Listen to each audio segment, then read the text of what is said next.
Magandang buhay sa ating lahat. Ngayon, tatalakayin namin ang journal na Scopus at ISI Index. Sa patuloy na pagbabago ng panahon, ang kalagayan at kalakaran ng pananaliksik ay kasabay sa natulang pagbabago. Ang bawat mananaliksik ay nagnanais na mailathala ang kanyang gawa sa isang isinuring journal na Scopus at ISI Index bilang pangangailangan at pamantayan sa larangan ng pananaliksik. Kaya naman mahalaga malaman at maunawaan ang mga bagay hingil dito o kaakibat ng mga konsepto, perspektibo at proseso. Ang unang pag-uusapan natin ay ang journal. Ano nga ba ang journal? Ang journal ay talaan ng mga pang-araw-araw na gawain, kaisipan o lathalaan batay sa isang tiyak na larangan.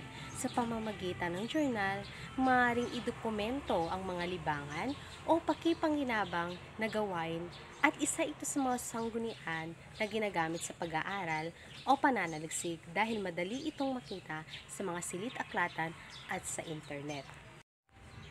Ngayon, dumako naman tayo sa Scopus. Ano nga ba ang Scopus? Ang Scopus ay isang neutral na abstract sanggunian at database ng citation na sinuring ng iba't ibang eksperto hingil sa nilalaman nito. Itinuturing ng isang mabisang paraan ng pananaliksik at isang kagamitang pang-analitiko para sa mga mananaliksik, librarian at tagapanguna o tagapondo ng mga gawaing pampananaliksik. Ang Scopus ay bibliograpikong database na nagtataglay ng mga abstract at citation para sa mga artikulong pang-journal akademiko. Halos 22,000 pamagat mula sa hihigit sa 5,000 lathalaan na kung saan ang 20,000 ay mga sinuring journal sa larangan ng siyentipiko, teknikal, medikal at agham panlipunan. Nagbibigay ito ng access sa malawak na koleksyon ng mga akademikong artikulo. Para makapasok sa Scopus, kinakailangan mo na magparehistro sa kanilang website sa URL na www.scopus.com. Magandang hapon sa inyong lahat. Ngayon naman ay tatalakayin natin ang dalawang databases. Ano nga ba ang mga ito? Handa na ba kayo matuto ngayong hapon? Ayan, mainam. So, ang tatalakayin natin ngayong araw ay ang Scopus at ISI. Ang Scopus at ISI o ang tinatawag nating International Scientific Indexing ay parehong pangunahing mga databases na ginagamit sa larangan ng akademiko at pananaliksik. Okay, so ngunit may mga pagkakaiba rin itong dalawang ito. Ang Scopus kasi ay isang malawak na databases na naglalaman ng mga akademikong artikulo, mga pag-aaral at iba pang mga dokumento mula sa iba't ibang disiplina. Ito ay isang produkto ng Elsevier, isang kilalang publisher ng mga akademikong journal. So ang Scopus ay nagbibigay ng malawak na sakop ng mga artikulo mula sa iba't ibang mga larangan tulad ng agham, teknolohiya, medisina, panlipunan at iba pa. Ito rin ay nagbibigay ng mga impormasyon tulad ng mga bibliografiya, siterasyon, mga estadistika ng pagtuklas ng mga artikulo.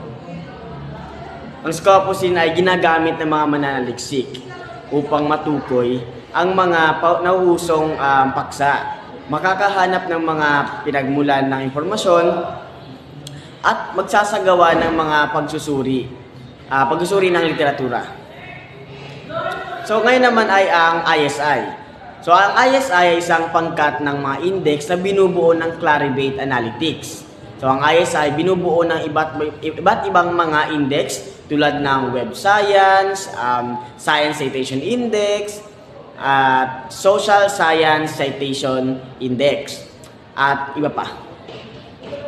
So ang nabanggit kong mga index na iyon ay naglalaman ng mga akademikong artikulo mula sa iba't ibang mga larangan tulad ng agham, panlipunan at humanidad. Yes, humanidad. So ang ISI ay kilala sa pagbibigay ng mga siterasyon ng mga artikulo, pag-aaral at mga manunulat. Ito ay ginagamit ng mga mananaliksik upang masukat nila ang impluwensya at prestihiyo ng isang artikulo o manunulat sa pamamagitan ng mga sitirasyon mula sa iba't ibang mga artikulo.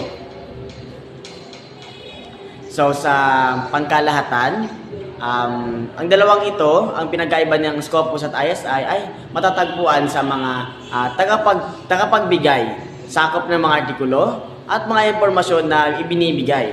Ang Scopus ay mas malawak ang sakop at nagbibigay ng iba't ibang mga impormasyon tulad ng bibliografiya at mga estadistika ng pagtuklas. So samantala naman ay uulitin natin, samantalang ISI ay nakatuon ng mga sitirasyon, ng mga artikulo at mga manunulat upang matukoy ang impluwensya at prestihiyo ng mga ito.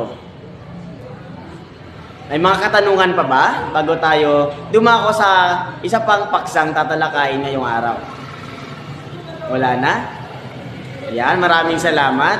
So dumako tayo sa susunod na paksa. Ngayon naman ay dadako na tayo sa impact factor at H-index. Ano nga ba ang impact factor? Ang impact factor ay panukatan ng bilang na kung saan ang artikulo na nailathala sa isang journal ay nagkaroon ng citation sa loob ng itinakdang panahon. Ginagamit ito upang masuri ang kaugnay na kahalagahan ng isang journal sa isang tiyak na larangan at ang naging ranggo nito sa naturang journal. Sa makatuwid, ang impact factor na 1.0 ay nangangahulugan na ang isang artikulo na nailathala sa isang journal ay nagkaroon ng paminsang citation sa loob ng 2 taon. Samantala naman, ang impact factor na 2.5 ay nangangahulugan na ang artikulo na nailathala sa isang journal ay nagkaroon ng 1 o 2 citation sa loob ng 2 taon. Ang impact factor ay isang numerical measures o panukatan ng bilang ng citation sa loob ng isang artikulo o isang journal, na kung saan ito'y ginawa ni Thomson Rulers noong 1995 at napublish sa Journal Citation Report, na kung saan nakasaad dito kung paano sukatin ang citation sa loob ng isang artikulo. Ang impact factor ay tumutulong upang sukatin ang productivity and impact ng isang artikulo na inilathala sa isang journal. Ito rin ay tumutukoy sa kung gaano nga ba kahalaga o kung gaano kasikat ang isang journal. Ngayon ay dadako na tayo sa H-index. Ano nga ba ang H-index? Ang H-index ay isang panukatan para sa may akda na nagtatangkang sukatin ng impact o dulot ng produksyon at ng inilathala ng isang siyentipiko o scholar. Ang index ay batay sa isang set ng mga pinakamataas na citations at bilang nito sa papel ng isang siyentipiko na natanggap mula sa ibang lathalaan. Ang H-index ay ginawa ni George Hurst noong 2005, na kung saan makikita natin ang H-index sa isang website na Google Scholar. Makikita natin ang taon, pamagat, at paksa ng kanilang mga artikulo na nilathala sa journal, na kung saan makikita natin ang may pinakamataas na citations na artikulo sa loob ng mahabang panahon. Paano nga ba malaman ng H-index ng isang artikulo na nilathala sa isang journal? Halimbawa, ang isang manunulat ay nagalathala ng artikulo 5 artikulo sa isang taon, at bawat artikulo ay may isang citations. So ang kanyang H-index ay 5. Google Scholar. Ang Google Scholar ay isang payak na paraan ng paghahanap ng eskolarling literatura sa iba't ibang larangan o disiplina, maaring artikulo, tesis at aklat. Ang Google Scholar ay nagbibigay ito ng plataporma para sa mga mananaliksik at eskolar upang mahanap at ma-access ang mga mapagkukunang pang-akademiko sa iba't ibang disiplina.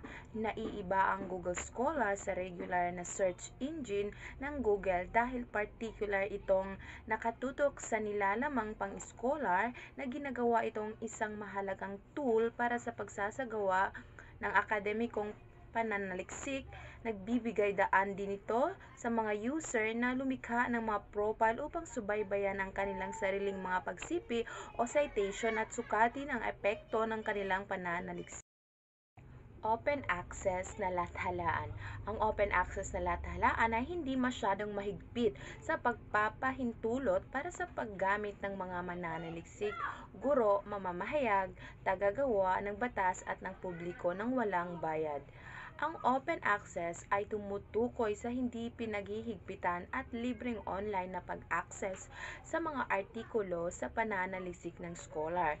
Pinapayagan nito ang sinuman na basahin, i-download, kopyahin, ipamahagi, i-print, hanapin o i-link ang buong teksto ng mga artikulong ito nang walang anumang mga hadlang sa pananalapi, legal o teknikal. Ang bukas na pag-access ay naglalayong gawing malawak na magagamit ang kaalamang pang-agham at na